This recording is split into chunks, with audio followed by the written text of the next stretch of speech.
We have another awesome person who is going to share with you how you're going to figure out how to find the energy to do all this by being on top of your sleep, on top of your habits. Mollie, welcome to the show. How you doing? Let's see. Hello, I had to get that mute off. I am doing Yes. great. How about you? Awesome. Mollie is wicked smart, really, really detailed on things. She's going to use some big words that you, or at least I don't know all the words, but I think what you're going to see is that she has a practical sense of how to really make sleep an ally and something that fuels your life.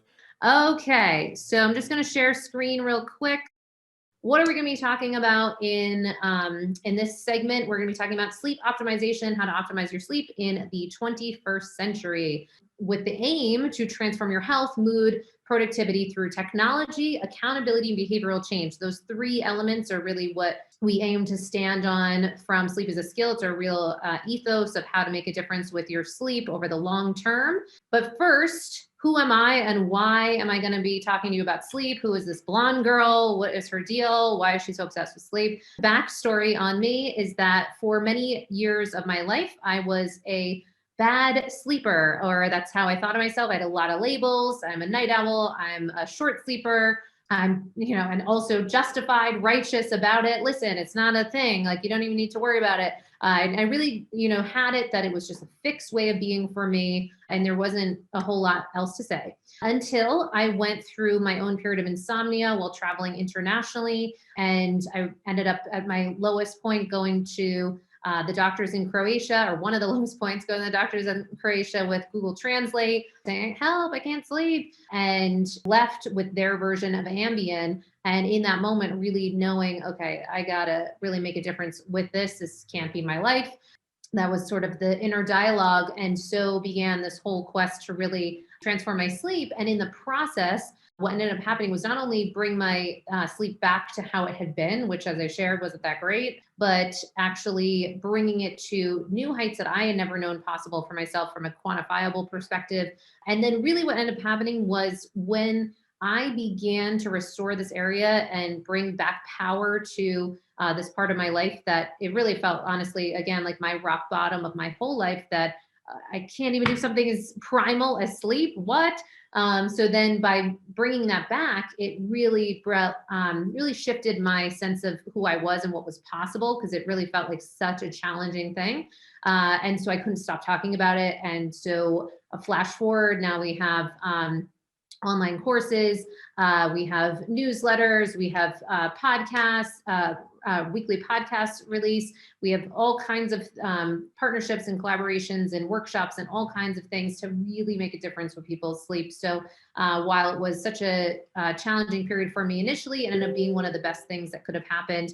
And so from that place, I'm also, one of my other aims, besides just the what to do and the how to do it, I hope to also bring a sense of hopefully even enthusiasm or renewed excitement, dare I say, in the world of sleep and what could be really possible for you, no matter where you might be at your sleep. Now, I know my story is maybe one way of relating to sleep, but even if you have it, well, my sleep's okay, or yeah, I've struggled with sleep, no matter where you fall on the spectrum, my intention is that you'll leave with some real practical things to put in place with your sleep immediately.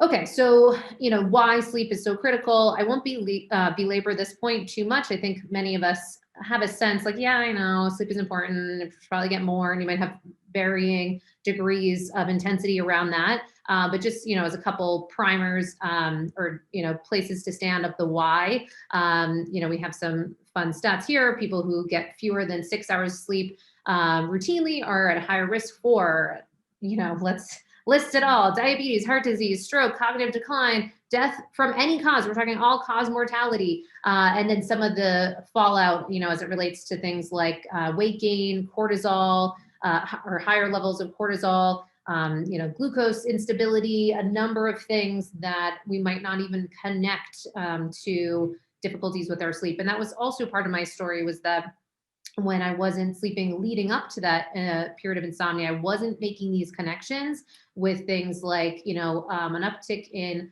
levels of anxiety, and getting sick more often, a number of things I wasn't correlating with some of the management of my sleep and my health. So I want to then quickly, so assuming we're all on the same page that sleep is critical, and if you have any questions, don't hesitate to put them in the chat. But assuming we're all on the same page that, okay, yeah, I'm in it. We need to up level this area. So how and what do we do about it? So at Sleep is a Skill, we have a couple frameworks that we operate within. One is called the sleep tripod, and it's workability between psychology, physiology, and environment. And so if you're looking at each one of those legs, there might be one that pops out more for you at depending on where you're at in your life. So sometimes it's very obvious. Someone just goes through divorce. There's a death of a loved one. Something very acute. But then probably what I see more often is I see that, but I also see just chronic stressors, a kind of low grade, whether it's anxiety, depression, different things that people are dealing with that might be impacting how they're relating to themselves, their life, and then ultimately their sleep. Just like low grade stress that's sort of present, and we begin to think that that's how it is. Physiology, then if there are changes in hormone production, so for instance, women going through menopause, if there are kind of nutrient deficiencies, a number of things that might come up if we were to do a more in-depth sort of testing panels and understand what's happening deeper. Very common ones like low vitamin D, low magnesium, B deficiencies, iron, thyroid issues. So a number of things that might be happening behind the scenes that are impacting your sleep results. And certainly it's not an exhaustive list. As we know, there's a number of things that can fall into that category. And then also environment, which I would make the argument that many of us, even if we might think, oh, my environment's pretty solid, that there are absolutely things that we can do to up level this, but not even just in the bedroom environment, but we're talking how you're living your days, what a number of things that can impact from the moment that you wake up that can affect your sleep. So we'll talk about what those are. But first, in that standing a bit in that element of our environment, but also how that bleeds into those other areas. The thing I want to presence us to is this call out from the World Health Organization in 2016 that 90% of the time is the amount of time that the average person spends indoors. According to that stat, that was pre-pandemic. So it's likely that that number could even be even higher at this point.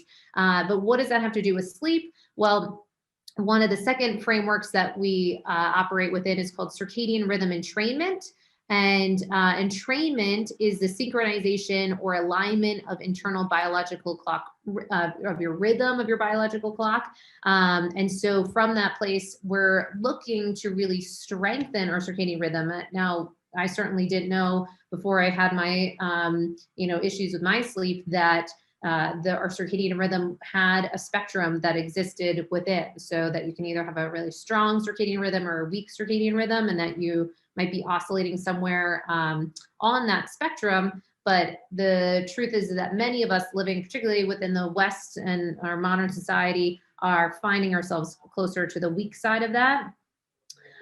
So from that place, there are a number of things that we can do to influence that circadian rhythm. But before I get into that, I wanted just to see if there's anything burning coming up here. Oh, yes, absolutely. 90% of the time indoors is huge, completely. And so why does that matter? What does that have to do with our sleep? Well, from this circadian entrainment framework, now, if we are finding ourselves indoors, it's very much like we are becoming somewhat zoo animal like, right? We're inside, we're not being exposed to the rhythms of nature, which for thousands and thousands of years really kept us on schedule to those rhythms of nature. And when we go outside of those rhythms, we find that there's a lot of upset that seems to happen for the body. So what does that look like? If we take you back to how life would have been run, and our understanding from ancestral knowledge is that we would have been sleeping outside within the elements of nature. We would, when the sun would rise, then of course, the light would be present, and then the environment would warm up. So with those two things, that light and then also temperature timing would be two elements that would just keep us, that would be an alerting mechanism for us to awake. And that would also align really nicely with cortisol. So cortisol is meant to, if things are really all functioning with a strong circadian rhythm, we'll have an uptick of cortisol in the morning hours. And so that would actually be a really good thing. So that would be a way for us to take on all the things that we got to do. It's like our natural inborn, morning coffee that just is applied each morning. And then you're able to take on all that you got to take on. And if we are not being exposed to that change in light, that change in temperature, we're devoid of one of those key mechanisms. And these are all known as zeitgebers, which is just stands for time givers.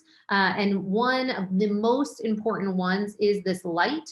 So with light, let's see if there's anything due to lack of live events and work, right? See, I feel you. And so the struggle is real. And at least if there's, if it's any solace, we're not alone in finding ourselves really struggling with this. So what are some of the things we can do? Well, if light is one of the top down most heavy impactors of our circadian rhythm, then what we want to do is stand in the knowingness that the dosing and timing of our light and the type of light is going to make a profound difference on the setting of our master clock. And the master clock is known as the suprachiasmatic nucleus. That's probably what Wade was mentioning. One of the things of, some of these different words. What do the words mean? You don't have to know these words. It's more just knowing that there's this master clock in your brain that's directly connected to your eyes. And the reason that's important is that starts to have us begin to have more reverence for our light and the timing of our light and the type, because that tells our body what to do and when. So if you get nothing out of what I'm saying, my hope is that one of the first things that you can begin really, hopefully starting tomorrow, is that when you first wake up, that you're aiming to get yourself outside of that indoor zoo-like environment that is very, static often in its dosing of both lighting and temperature, and instead get ourselves outside and being exposed to full spectrum light, which sends a number of triggers that are separate from these indoor lighting that we're often exposed to. And then, yes, 20 minutes a day of natural sunlight at the minimum can help people with sleep cycles. Very, very good point. So sometimes people get confused on the when of that. So we want to try to anchor that earlier on in the morning. Some of the, guideposts will say things like, before 10 a.m. Of course, this depends on your particular sleep schedule. That's kind of a blanket offering. If you are someone that's going to bed much later than average, we can sort of adjust that, but you do want to aim to get as close to those rhythms as possible. But either way, no matter what even if you're a shift worker, I work with a lot of people with crazy schedules, work with a lot of poker players who have, tournaments and all kinds of things at crazy hours. So we strategically time when they're going to be exposed to their light. But no matter what you got going on, you want to have that ideally the first couple hours of when you wake up, and the earlier, the better. And then do know that while sun exposure throughout the rest of the day later on is valuable for a number of other reasons and related to vitamin D, it's kind of more excitatory. It can be a nice way if you're kind of dipping in, like, say, the afternoon to wake yourself up and that sort of thing. However, it doesn't impact your circadian rhythm as much as that first shot of light. So just being aware of that. And then on the flip side of that light element is dark timing. So obviously you can't have the light conversation without the opposite, and which is that darkness. So you're aiming to have as big of a ratio as possible. So you want to have as much light exposure throughout the day, but then really post sunset. So whatever time sunset is for you and wherever you are, you want to aim to have a very, very dim lighting experience in your environment after that. And then of course, total darkness for night. And really, while we're not aiming to get like neurotic or obsessive with any of the things that we're talking about today, I will say if there's anything that you focus in on, it's to get that environment right, your bedtime environment, so that it is as fully dark as possible. You know, oh, it was a couple little lights glowing, but no big deal.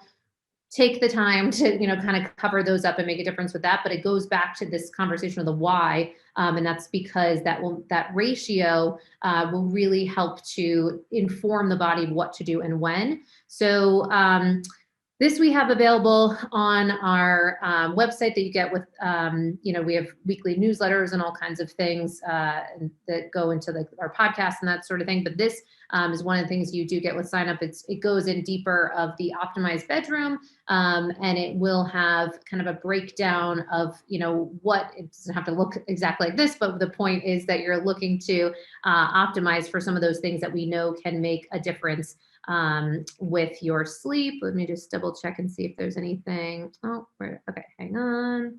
And perfect. Yes, exactly. I know. I was just traveling the last couple days. I was just in Utah, literally as of last night, and the space I was in had a lot of extra light coming in, and I could measurably see the difference that it made on my sleep. So, really doing what you can to make a difference with that light is important. Now, what's the second part of that kind of hierarchy of the things that will influence your circadian rhythm is your temperature. So like we said in the example of living outside, is that the temperature would be higher throughout the course of the day, and that would make a difference for your experience, for your body's experience of what it needs to be doing and when.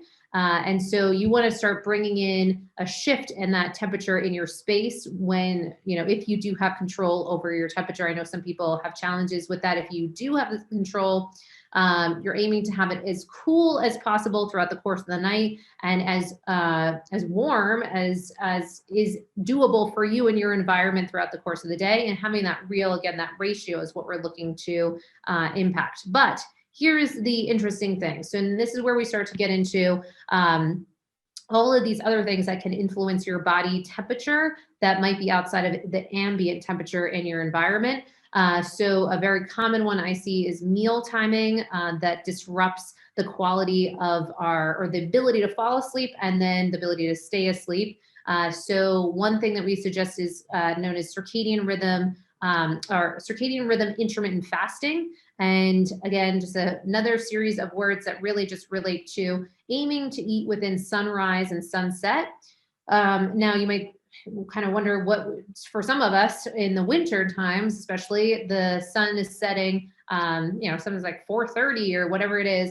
And we are aiming to still really eat as closely in alignment with that as possible. Now I know that's not always in alignment with society and within what many of us think for our scheduling. So totally get it if you're not able to completely align with that certain times of the year, but as much as possible, aiming for that to be something you lean into. And if you're tracking your sleep, so that's where we really lean into technology, accountability, and behavioral change, because that technology piece will have us start to get really connected to what makes a difference and when, and how to choose, and how and when it makes sense to choose a different lineup to your day. So say if you have a really important meeting or what have you the following day, being really mindful of the timing and type of your food can really help support an improvement in your sleep quality and quantity, which goes into that meal type conversation. And with that, what you want to do is start to really get connected to your glucose levels. So I have a lot of clients wearing continuous glucose monitors so that we can understand, are they having crashes in their glucose throughout the course of the night? Because that can be a very, very common reason for those wake ups throughout the course of the night. So also leaning into that tech to help to understand yourself through this data can really often make a big difference for people. Movement timing is another one. So this one could be more like, okay, yeah, I can get that. Many of us might know that working out later on in the day could, impact the quality of our sleep, or ability to fall asleep or stay asleep. just real quick, we have a call out about waking up several times a night, just up and take deep breaths to try to fall back out. Yes, absolutely. So wake ups are probably one of the more common reasons that people come our way. And so with those, there's a number of reasons for wake ups. And I will say that glucose conversation can be one of the top most or very in the list of common reasons that can fall in there. And it can be shocking when people do invest in continuous glucose monitors to see, oh my God, like it just perfectly aligns. I know it's something to think about. And then there are many other common reasons for wake ups that we probably have an idea, but maybe not fully connected to how much they really do impact things like alcohol.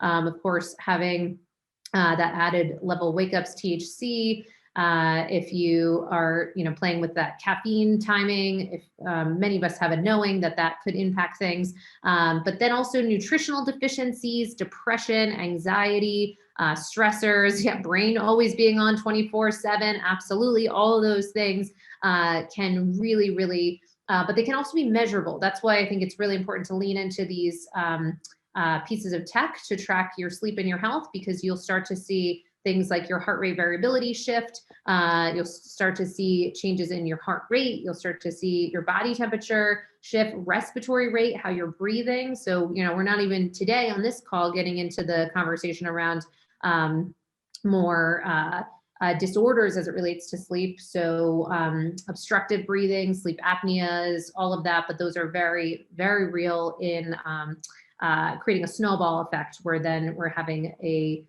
poor relationship to our sleep and recovery. But so just real quick with the movement timing, of course, we're aiming to have our movement more within the rhythms of nature as well, to kind of align with that ancestral wisdom of, probably not likely unless there's a big battle or something that we would be running around in complete darkness. You would do what you need to do during the hours of sunlight, and then post sunset, then leaning into more relaxation, connection, rest, that sort of thing. I'm not proposing that we're going backwards to that. Clearly, I'm, tech heavy in this conversation too, but it's just something to look at from a blueprint.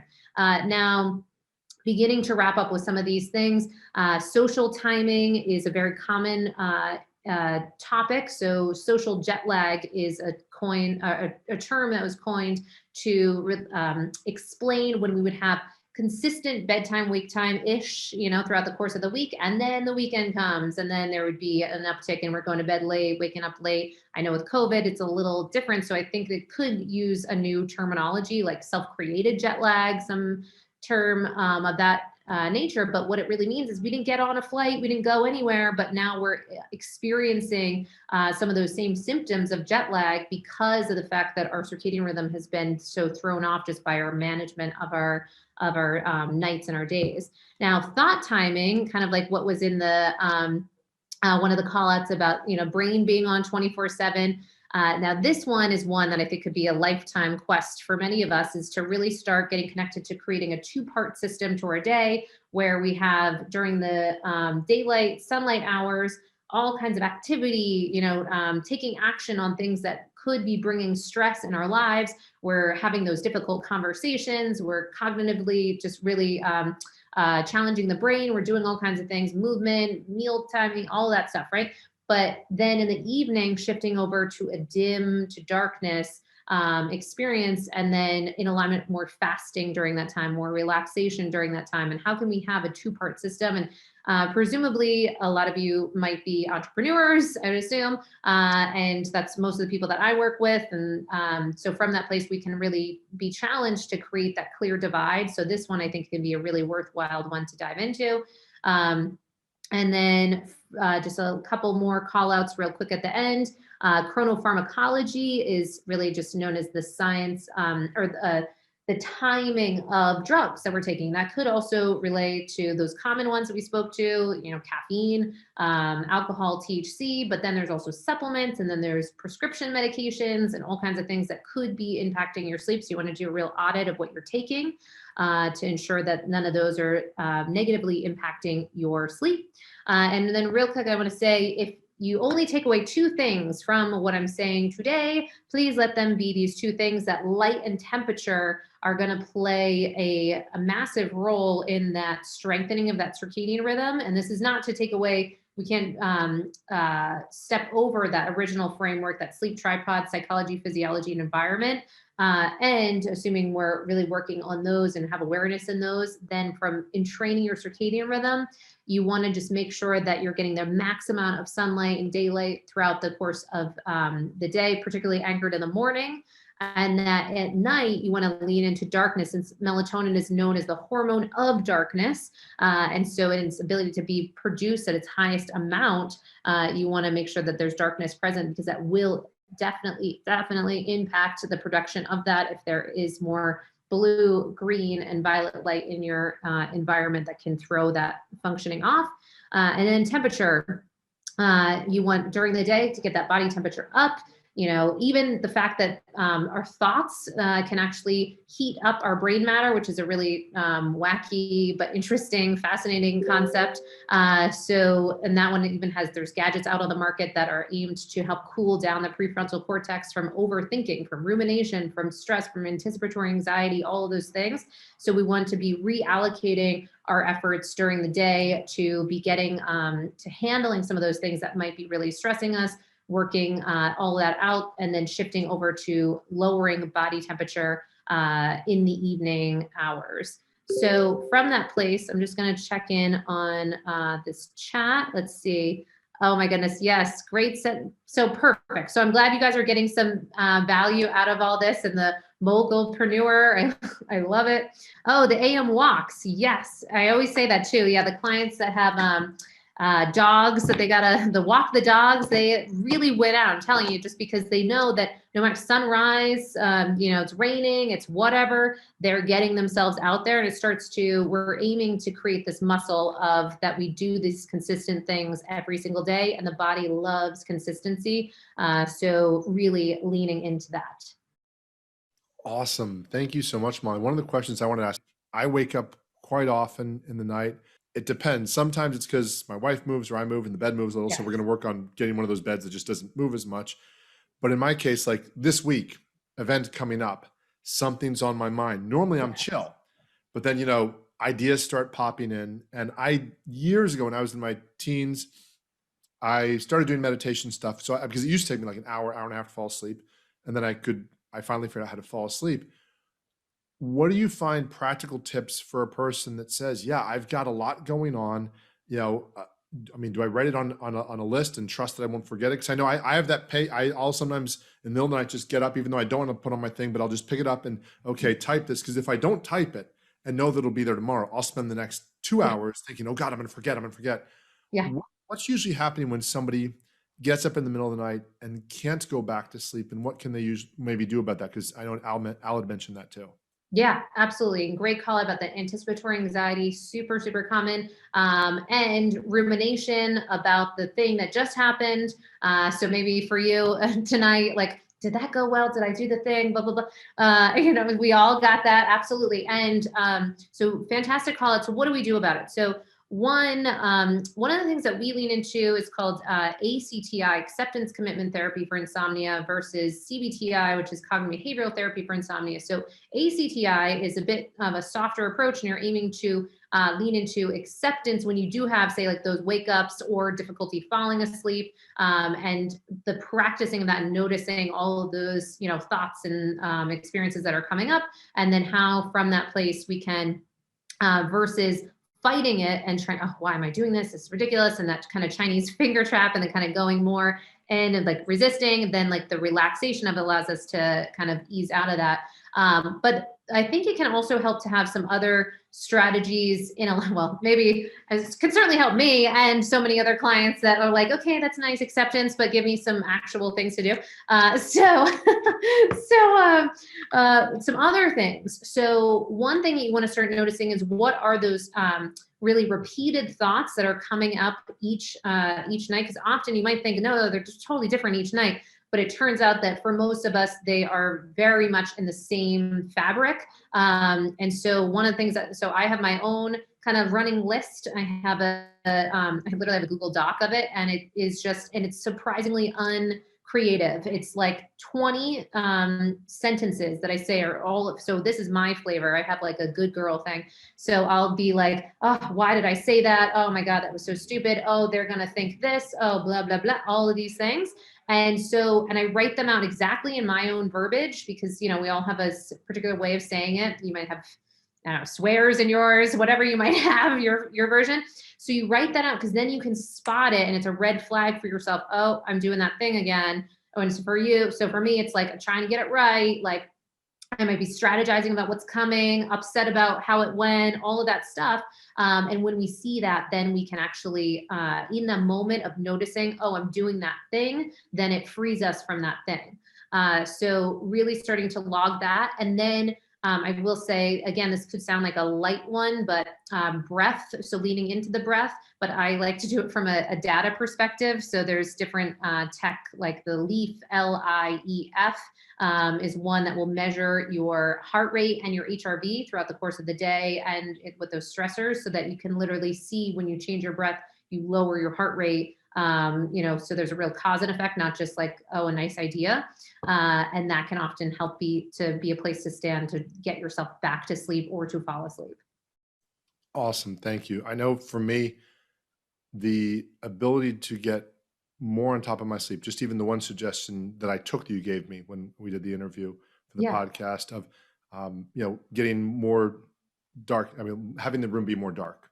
Yes. That's something that I used to, my parents and family makes fun of me. I used to say, well, can you make it lighter? And like, well, no, it is what it is. And for me, that's a big deal. Maybe it's not for other people. Maybe some people can do it. But it makes such a difference that even the nights when I wake up and then go back to sleep and different things, I just know I'm able to do more. And I think for most of us, whether it's just having energy for family or friends or for work or for just the weekend, I don't want to sleep away my weekend. I'd like to Right. enjoy the weekend if I can. So, wow, there's so much this, and you dropped a couple doozy words. So thank you for that. Oh, Just in case people like Wade couldn't deal with like 2-syllable words. What's going on here? You dropped a couple there, so I feel I better was about that. trying to soften those. That's so funny. Yes. Well, it is Um, such a fascinating area. The topic of chronobiology is just fascinating in general. So leaning into that, and I think just reigniting an interest in this arena that is so crucial and foundational for health, I think is very exciting. So thank you for offering and allowing the forum to do that. Awesome. Thank you all. And just to share with y'all real quick, just it's in part of the giveaway stuff that she's sharing. Her optimized bedroom. It's one of the things she has as an opt-in. Really knows her stuff. This one has less of the big words, more pretty pictures. So see, I'm going to help you with your marketing there, Molly. Thank you. Yes. Yes, and little numbers for different things. So yeah, but really good stuff and some very practical suggestions. Thank you so much for coming out. Thank you for your follow-up. Thank you for all the promo you've done. Just such a professional. I appreciate you doing all this. And I look forward to the next time we get to work together. Oh, me too. I appreciate what you stand for. And big thanks to everyone listening and more to come. So thank you, Wade. I really appreciate it. Awesome. Have an awesome rest of the week. You too. Bye.